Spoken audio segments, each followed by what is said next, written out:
Good day. Let's open our Bible in Acts chapter 10 and verse number 2 to 4. The Bible said, "A devout man and one that feared God with all his house, which gave much alms to the people and prayed to God always." Verse 3, he saw in a vision, evidently about the ninth hour of the day, an angel of God coming in to him and saying unto him, "Cornelius." And when he looked on him, he was afraid and said, "What is it, Lord?" And he said unto him, "Thy prayers and thy alms are come up for a memorial before God." Let's come to the Lord and pray. Panginoong Ama, sa langit, Ikaw po ang gumabay sa amin. Thank you very much for opportunity that you given upon us to gather and to study your word. Use my mouth to be a mouthpiece, to be your mouthpiece, to encourage your people and to remind us that we must be converted, not only devoted. You guide us, your Holy Spirit, as we ponder your words this day, Heavenly Father. In Jesus' name we pray, Amen. Amen. So this day I am entitled or devotion is all about are we devoted or converted. So the word devoted is showing love, showing fear in one allegiance. Like Hitler, he was devoted. He killed million Jews because he was devoted. Also, Hiro Onoda, he was prominent soldier in Japanese time in World War II when he didn't surrender to former President Marcos because he believed that the command of his prime minister was a higher order from president. He has an patriotism. The word devoted, likewise religious activities, many traditions, they were devoted. People, revolutions, they protested, they protest, they have power, they use their power. Student, achievers, professors, and businessmen. Many people were devoted. They were sincere, they were enthusiastic, they were eager, they have willingness, they have sacrifice, they fight, and they stood. Some Christians nowadays are also devoted, but sad to say they are not converted. So we tackle about the life of Cornelius. Cornelius, in verse number 1, the Bible said Cornelius was a centurion. The word centurion, he has an ability to lead men. Centurion, it is a branch like Italian band, not brutal, not cheaters like Roman Empire, but their form or their group was called Italian group, centurion. So since Cornelius had ability, can lead men. But in verse number 2, we can see that Cornelius, the Bible said, a devout man. He was only devout and one that feared God.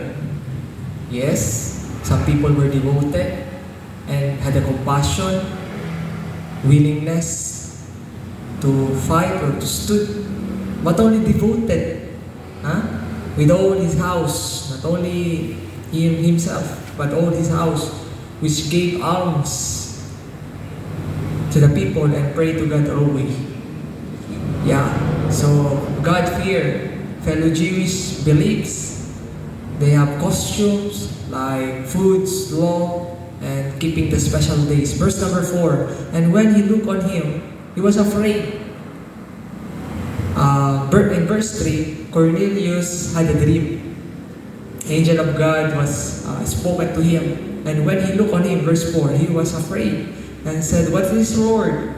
And he said unto him, "Thy prayers and thine alms are come up for a memorial before God. You know, Cornelius was a Gentile. We know already that Gentile has no part in Jewish, in Abrahamic covenant. But we can see that in salvation is for all, not only for Israelite people.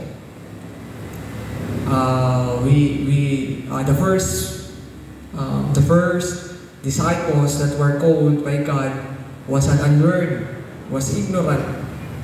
They were fishermen, but they are Jewish. Peter and Andrew, James and John. But Cornelius, he was a Gentile. Okay? So point number 1, are we in our topic, are we devoted or converted? Number 1, the life of Cornelius, it's manifested by the teachings of God. He's construed from the commander. He's construed. The words construed, make plain or understandable.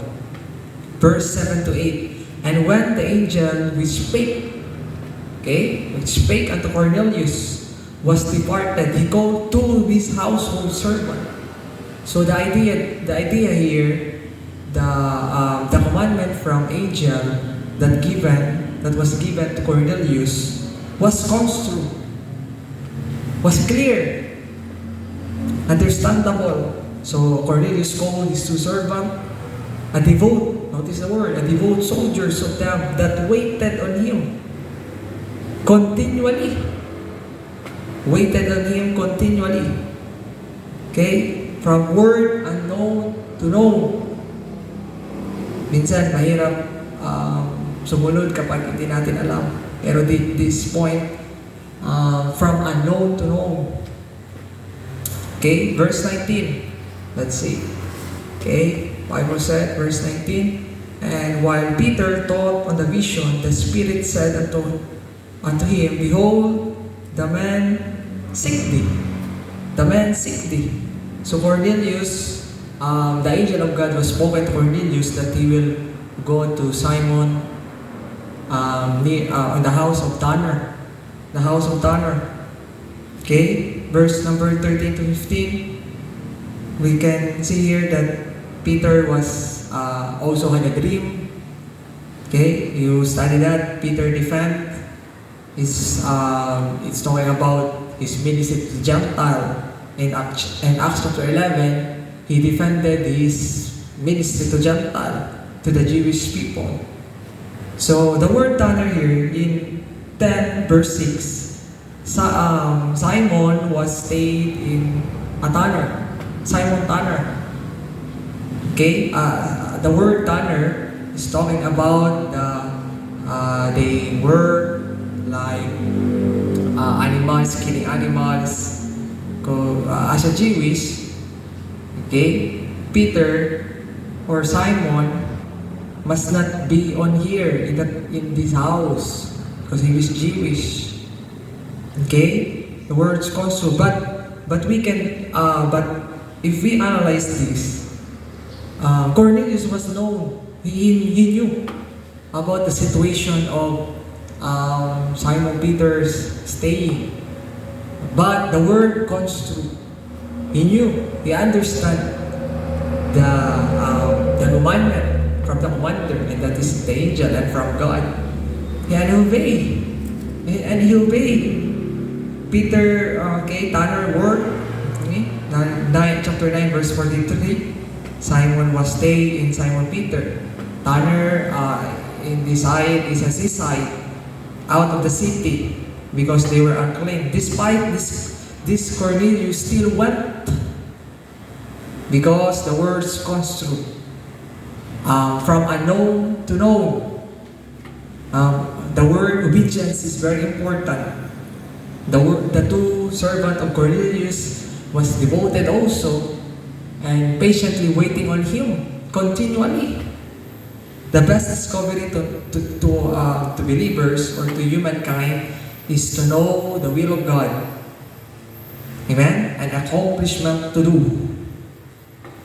That is the best accomplishment that we can achieve We likewise to the two soldiers, they wait. Likewise on us, we must wait patiently, continually, okay, to the convictions of the Holy Spirit, so that we are not only devoted, but rather converted.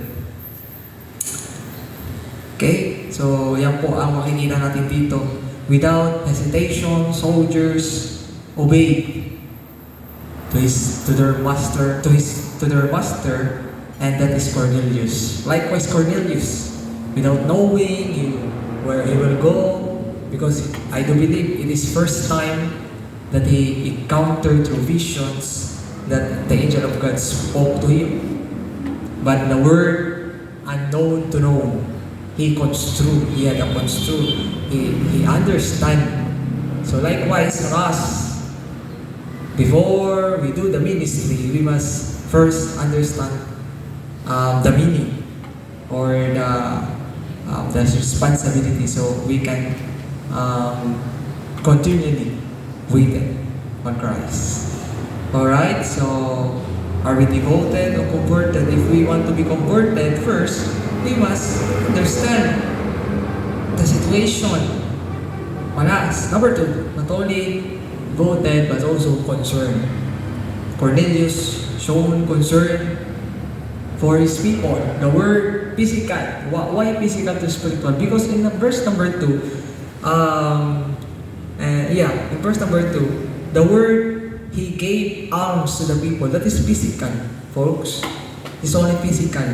And to believe bread or something to eat. It's physical. But in verse number 24, after he command the two devoted soldiers, he waited on his house with his relatives. Verse number 24, the Bible said, and the morrow, after they enter into Caesarea, and Cornelius waited for them. Before this, if we learn to obey on the scriptures or the calling of God on us, God will also spoke to other person to support you, to encourage you. Like Cornelius, first he obeyed. Second thing, before the two men approached or came to Simon, the disciple, is already cold, convicted by God. So it is not hard for the two devoted men or this Cornelius to bring Simon, likewise on us. We must first show our obedience, and God will do the rest. Verse number 24, and the morrow after they enter into Caesarea, and Cornelius waited, the word waited for them. And what? And had called together his kinsmen. The word kinsman is near relative. Kinsman and near friends. So, hindi niya tinago. Baga, from physical to spiritual. Nakita niya why? Because he has a concern to his relatives, his friend. Likewise on us, folks. Verse number 24. That is experience. God's move and calls kinsmen near relatives. You know, folks, the very hard to win soul is our friend or is our family, because our family knew us, knew our shortcomings, knew our life. But because Cornelius was concerned his family, hindi niya, binaliwala niya yun. Pinakita niya dito. Dahil mayroon siyang concern. He has compassion and concern not only on himself, but also his friend. Okay? He uses authority. He uses authority. He uses access. And he uses his ability. Three. Access, authority, ability to win souls.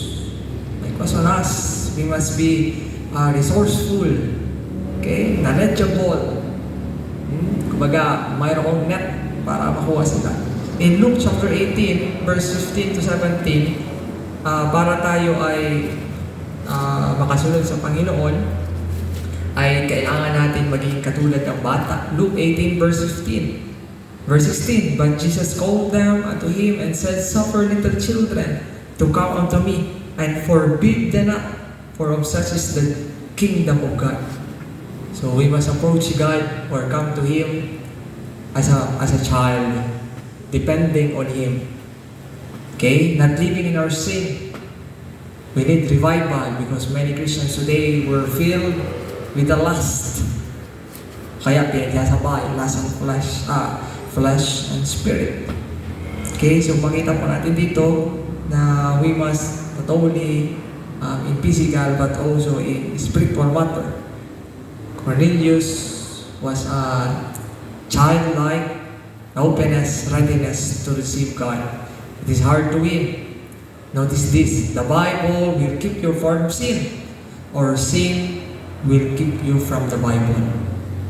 So we have unsaved relatives, so we must get them, our friends, because in John 8:44 it's very clear, if they have no Christ, their father was devil. And Revelation 12:12, right? Revelation 12:12, Satan he knew that he had a short time, so he will do it double time, that the people will not come to the Lord. Okay?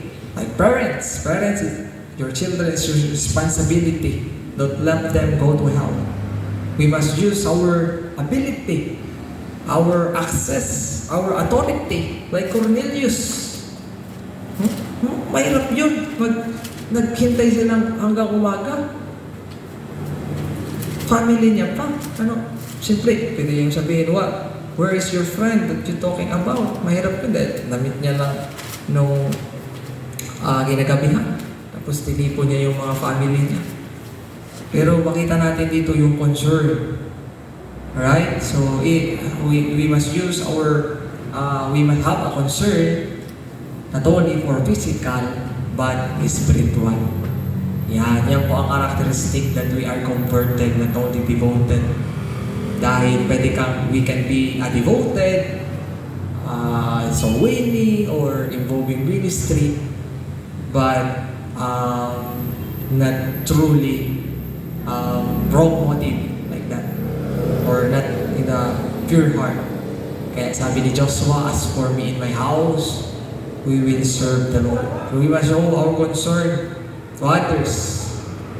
Okay? Dahil kapag hindi, nung si Jonah ay hindi nag-obey, ay siya ay napahamak lamang. Okay? Kaya sa atin, ay sunod lang tayo because God was proven His characteristic. He's proven His character. Okay? Kapag nag-obey tayo, He will enhance, He will edify us, He will encourage us if we learn to use our life for Him. To show concern, first, dapat klaro muna, construct, understandable from the word, the teaching. Dapat marunong sa atin yung responsibility natin para magawa natin yung ating concern. Number 3, not only, His conduct. The word conduct is His lifestyle, the conduct to the man of God. Okay, so in verse number 27, and this is the first encounter of Cornelius and Simon. Makita din natin yung puso ni Simon.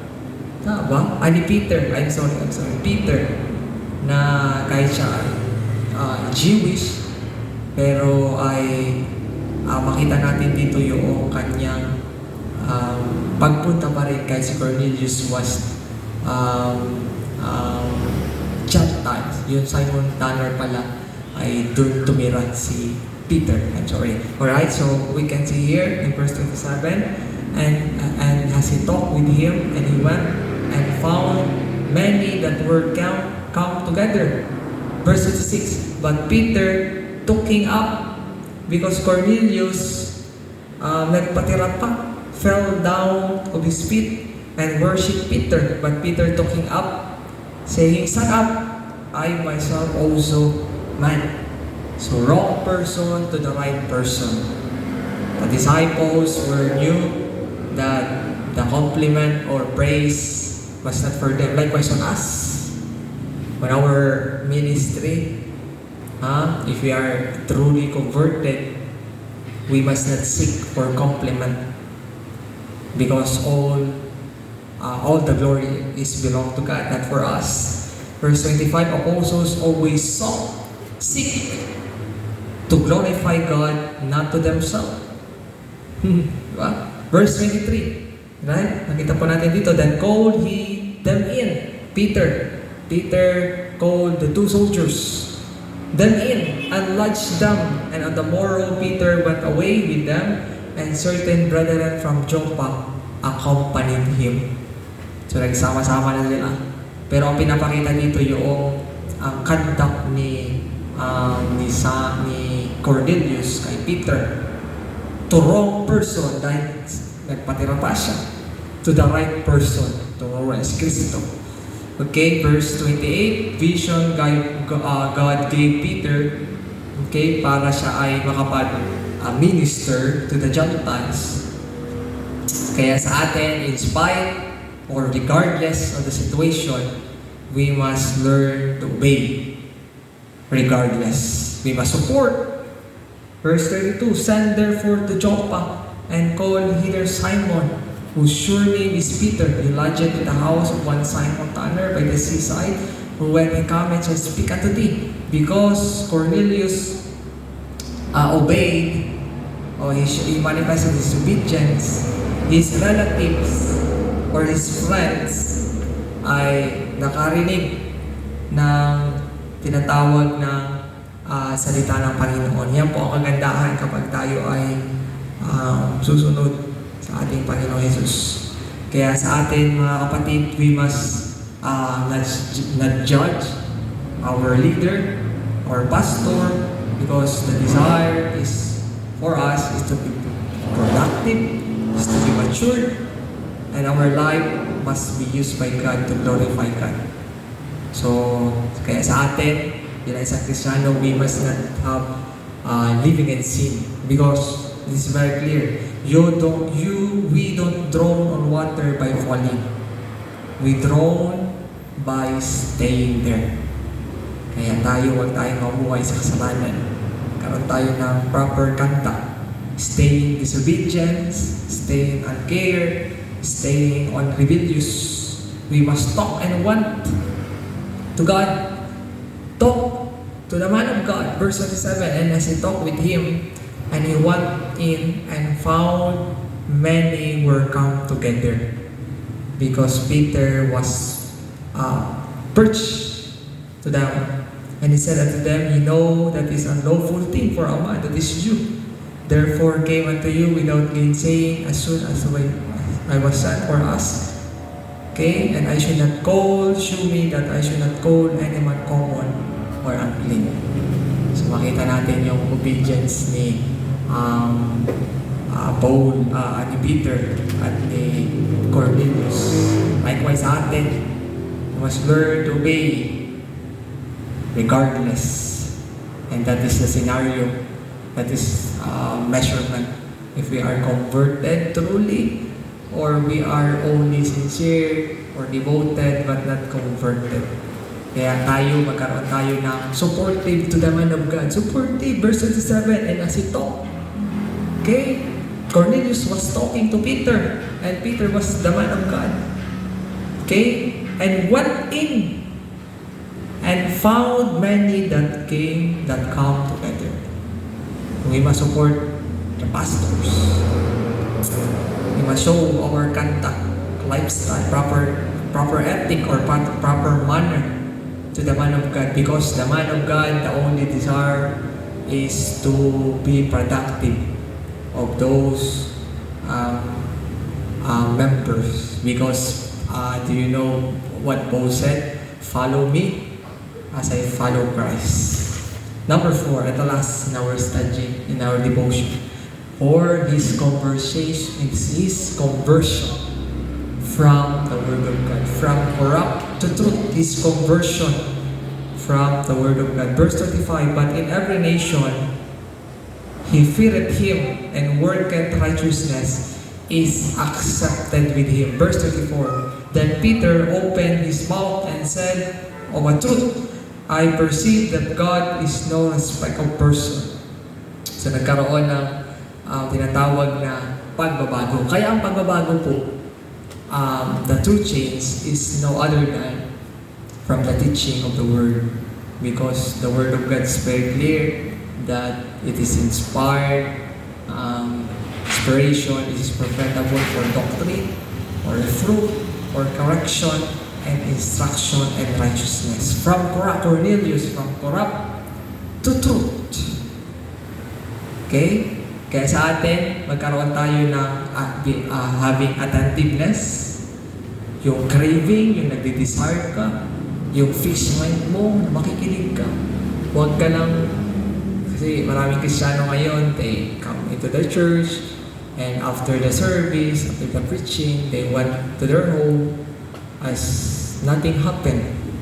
Okay? Attentive, and also adore, felt passions, devotion, tender for, adornment, yung pagmamahal ba, and acceptance, agree, receive willingly, and anticipated. Hintay ka with eagerly. Okay, kaya sa inyo, sa atin mga kapatid, we must have proper conduct to receive the Word of God. Kaya yung heart natin, di ba sabi ng Bible, keep it your heart because out of it is the abundance of life. Ito kung tama. Kaya sa atin, we must have loyalty to our to the Lord, and loyalty sa Panginoon. Okay? Dahil yung word na converted and devoted. Ano ba talaga tayo? Kaya tayo, dapat karoon tayo ng proper. Diba? Si Cornelius from tinatawag malinaw doon na hindi siya ililigtas ng good works. Dahil nag-send ang Panginoon, God's an agent, so that Cornelius and his friends from Caesarea, from the country of Caesarea, and his family and kinsmen was makapakinig ng salita ng Diyos. And notice this, they are Gentiles. So meaning to say, salvation is for all. Pastor Gabriel said, always mentioning, it is about particular in salvation. Salvation is sufficient for all, but only efficient for those who will receive. So now, the question, are we truly devoted? Are we truly converted? Or we are only devoted? So, okay, authority from physical to spiritual, from unknown to know. Sumunod lang siya, natutunan niya. From wrong person to right person, and also from corrupt to truth. And sa atin, we must obey, because many unbelievers or people, humankind, have no knowledge about word salvation. Okay? Kaya sa atin, we are ambassador. We must be the life of Cornelius, his willingness and his obedience. He turned the word upside down, the Caesarea. Okay? His people or his relatives who had heard about salvation. Kaya sa atin, ang hamon sa atin, we must, many problem, trouble, pero sa atin, kung matututunan natin mag-obey, ay the Lord will, we must do our best, and God will do the rest. Diba? Sumunod din tayo. Diba? Si Cornelius, he first obeyed, obedience, and the Lord also taught Peter in vision. So bago makarating yung two devout soldiers, ay hindi na mahirapan dahil kinausap na si Peter, the one of the core disciple of Christ. So now, in our studying or God's Word? Are we truly converted or we are only devoted? Let's pray. Panginoon, salamat po sa iyong biyaya, iyong sa pag-aaral namin. Nalain ko na ikaw po ang mauna. Sabi niyo po ang mga anak niyo, O Diyos, para kayo po ay maging devoted, converted, hindi lamang devoted. Salamat po sa aking dalangin sa mga Jesus. Amen.